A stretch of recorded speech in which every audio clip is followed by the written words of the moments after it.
Namaskar, and welcome to the second video of our channel. As mentioned in our previous video, this will also be a part of Hinduism, one-on-one. And in this video, we will dig into the most important areas of Hinduism, the scriptures. Like every other religion, Hinduism too is based on its scriptures, something which has a major flaw in it.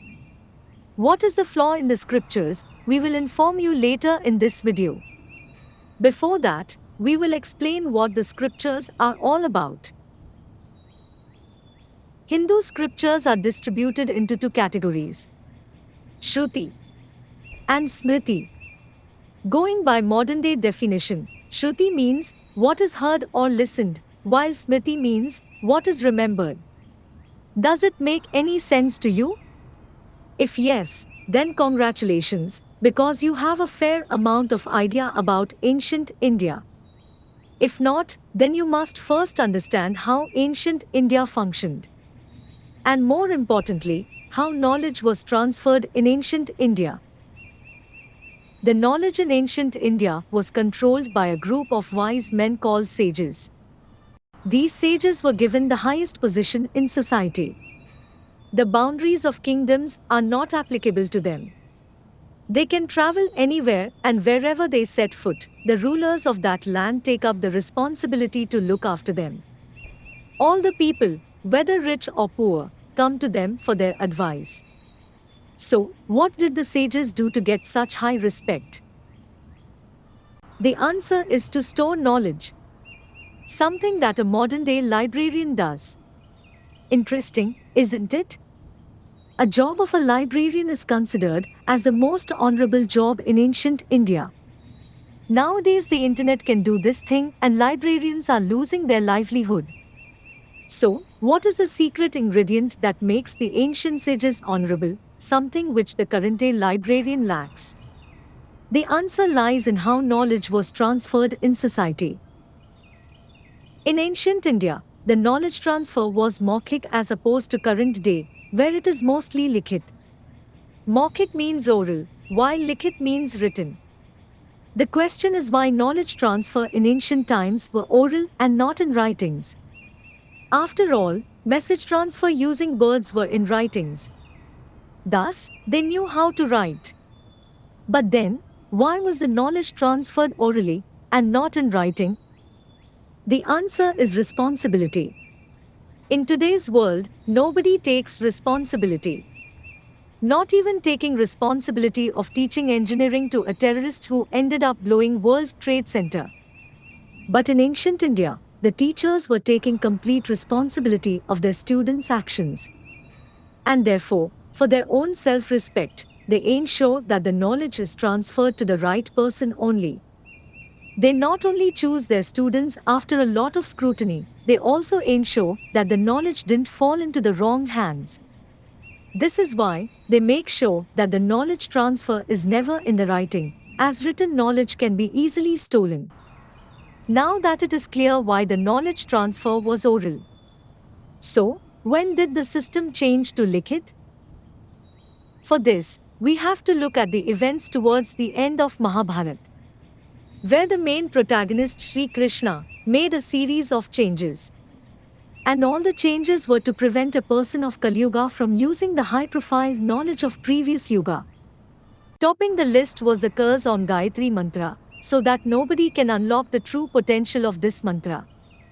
Gayatri mantra, which is actually Savitri mantra, is the root mantra which may not be too powerful alone.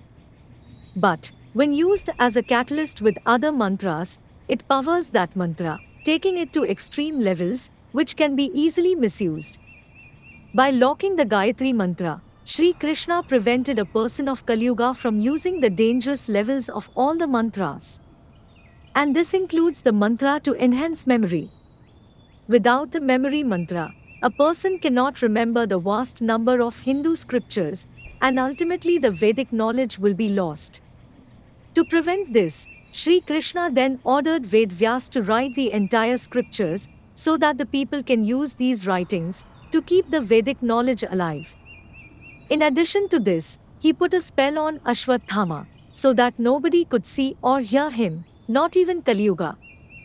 Thus, Kali Yuga won't be able to harm his memory. Ashwatthama, being the son of a very knowledgeable sage, has a vast knowledge of the scriptures. He will regain his physical self at the end of Kali Yuga, with all his knowledge intact. He will become a part of the new batch of Saptarishi. Saptarishi is a group of 7 greatest sages who operate under Manu to spread Vedic knowledge among the people.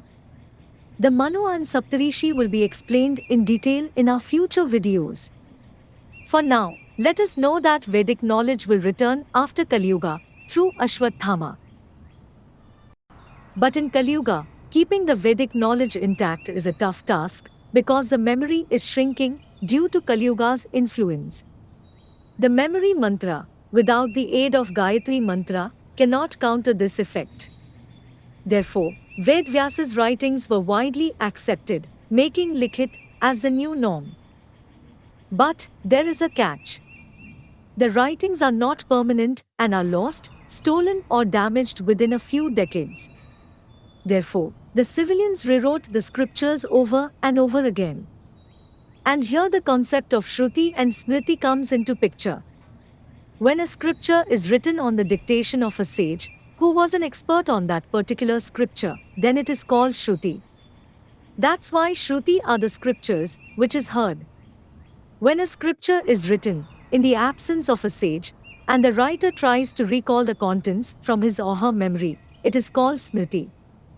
That means the scripture, which is remembered. So, which one denotes Hinduism accurately?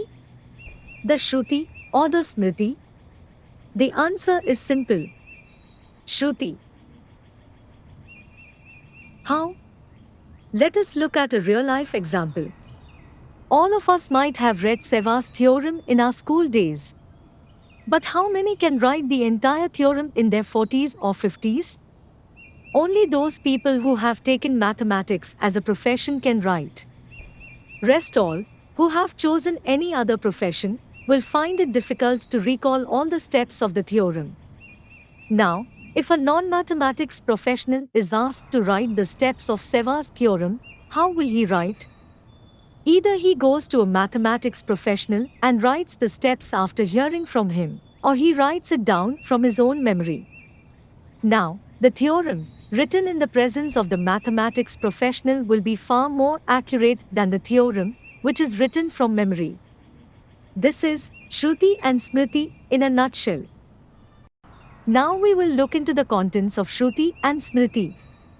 The scriptures falling under Shruti are written in the oldest form of Sanskrit language, something which is complex even for a Sanskrit scholar of our generation. The scriptures coming under the Shruti category are called Veda, and these Veda are the face of Hindu scriptures. They are so much important that the origin of every Hindu tradition can be traced to the Veda. The Veda are known to contain each and every secret of the universe, with all the answers hidden in these books. Interestingly, the Veda are not created by any sages. But in fact, these books are the ones which create sages. These Veda were prepared since ages by gathering the required knowledge from Ved Mata Savitri, who is the wife of Brahma. The Veda are divided into 4 books: Rig Veda, Yajur Veda, Sam Veda, Atharva Veda. The Rig Veda contains all the knowledge of the universe and is the first book towards becoming a sage. A Vedic scholar who wishes to be a sage has to understand a section of the Rig Veda. Then he has to spend years trying to process that raw knowledge into a meaningful application. This processing of knowledge reveals the aid of a celestial being without whom the knowledge cannot be applied.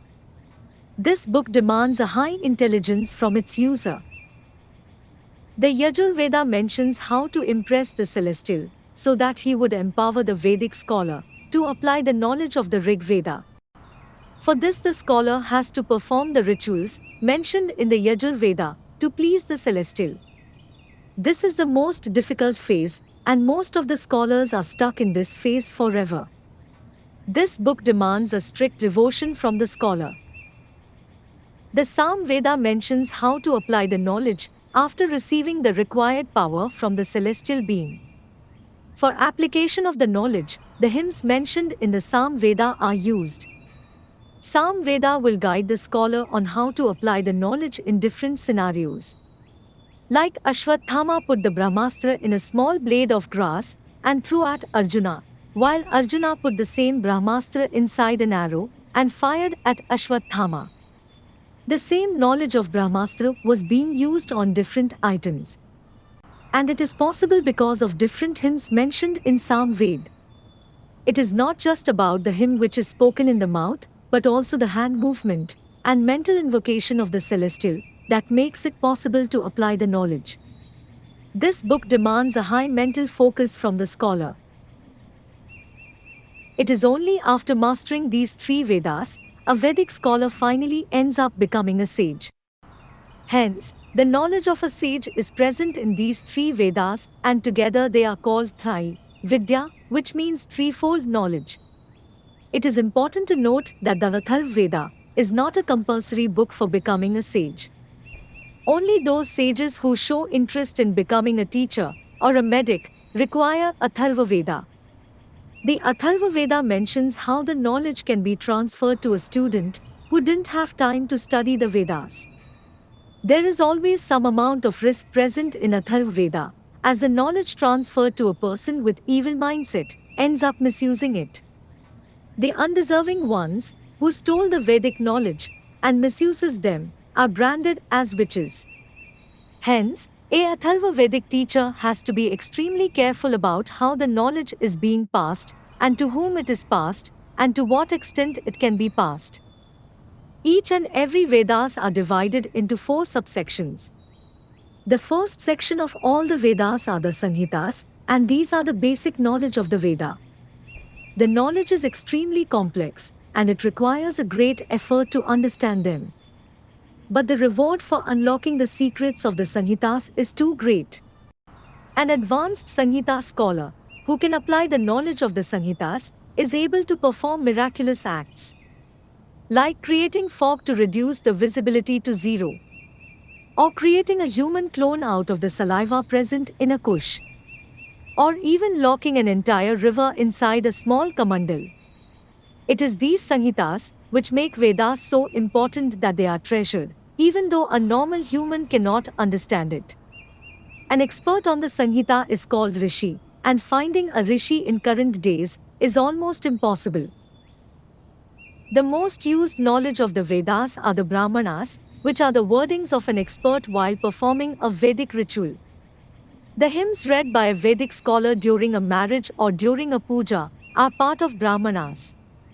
These phonetics are extremely advanced, and it doesn't change with change in accent. How?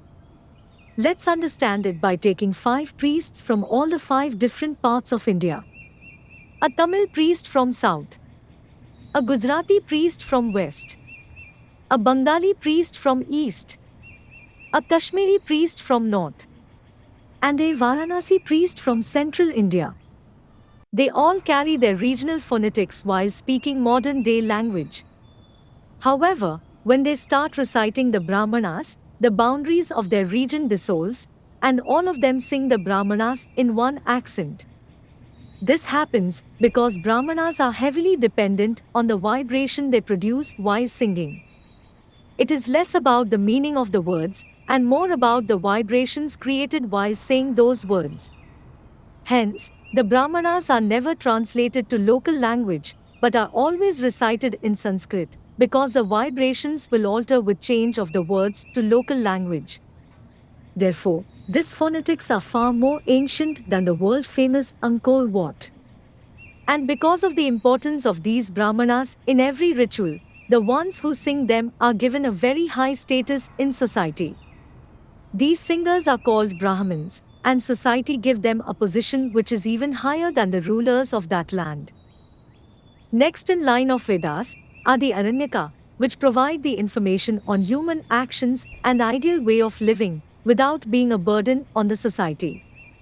It mentions the need of a child to leave the comfort of his parents to study and return to take his rightful position in society. Also, it mentions the benefits of spending the retired life in an ashram or jungle as a way of detachment from worldly pleasures. This profession is taken upon by the spiritual guru, who guides his followers so that he can fulfill his role in society. As they bring peace to a society, they are also given a high status, which is higher than the ruler of that society. The most understandable form of Vedas are the Upanishads, which provide information on how to improve the spiritual energy and end up achieving nirvana. As it deals with nirvana, it is filled with the mention of Atma and Para Brahman. In practicality, this might be the most important aspect of a Veda as it guides a human towards mukti. Nirvana is the ultimate wish of a human, and those who can guide them towards nirvana are given a very high status in society. The followers of Upanishads are called sadhu, and despite the fact that they have already abandoned society, society still gives them a status higher than the ruler of that land. The Vedas are less of a book and more of a practice. Since the number of practices is too high, the Vedas are practiced in small parts called Sakha. Rig Veda was divided into 21 shakhas, while the Yajur Veda was divided into 109 shakhas. Sam Veda was divided into 1000 shakhas, while Atharva Veda was also divided into 50 shakhas. In total, there were 1180 shakhas. Yajur Veda is divided into two sections, based on the Paksh when the rituals are most fruitful. Paksh means fortnight. The fortnight which starts with the new moon and ends with full moon is called Shukla Paksh. The fortnight which starts with the full moon and ends with the new moon is called Krishna Paksh. The rituals which are conducted on Shukla Paksha are called Shukla Yajur Veda, while the rituals which are conducted on Krishna Paksha are called Krishna Yajur Veda. Out of 109 Yajur Veda, 15 are Shukla Yajur Veda while 94 are Krishna Yajur Veda. According to this article, only one Shakha of Rig Veda is currently in practice. Out of 109 Shakhas of Yajur Veda, only 4 are in practice, 2 each from both Shukla Yajur Veda and Krishna Yajur Veda. Out of 1000 Shakhas of Sam Veda, only 3 Shakhas are in practice. While out of 50 Shakhas of Atharva Veda, only 1 is in practice. Thus, out of 1180 Shakhas, only 9 Shakhas are in practice. So, we have already lost 1171 Shakhas, which constitutes more than 99% of the Vedic knowledge. Hence, the remaining 9 need to be preserved at any cost. Why the government is not funding the practitioner is unexplanatory. What can be explained is why the situation became so dire that we lost more than 99% of Vedic knowledge. For this we have to visit the darkest period of humanity. The 6 months when the Nalanda University was burning. Yes, Nalanda University took a long period of 6 months to burn down completely. And in these 6 months, more than 99% of eternal knowledge is lost forever. We will look at the events of this dark history in some other videos.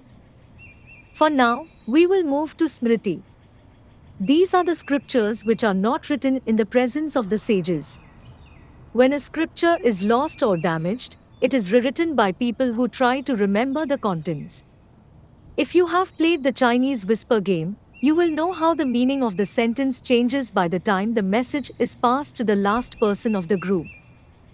Therefore, when it comes to Smriti, there is always a level of inaccuracy which every Hindu must admit.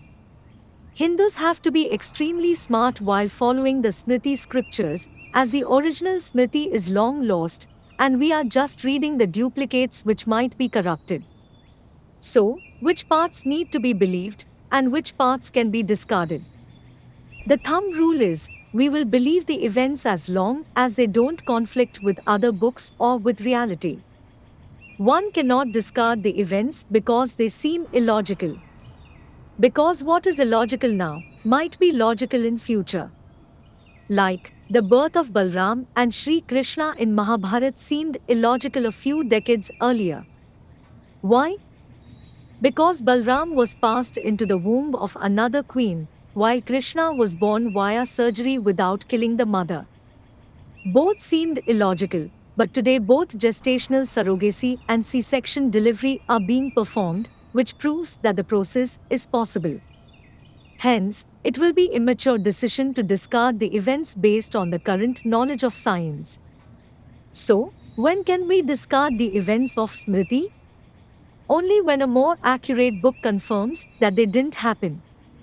We will discuss the entire process of believing and discarding of events in our next video. For now, we will end this video with the list of Smriti according to the accuracy and uses. Vedanga, Sattvic Puran, Rajasic Puran, Tamasic Puran, Itihas, Sangam, Shastra and Sutra. The description of these Smriti scriptures will be discussed in our next video. Till then, stay pious, keep spreading the Vedic knowledge and help us grow in whatever way you can.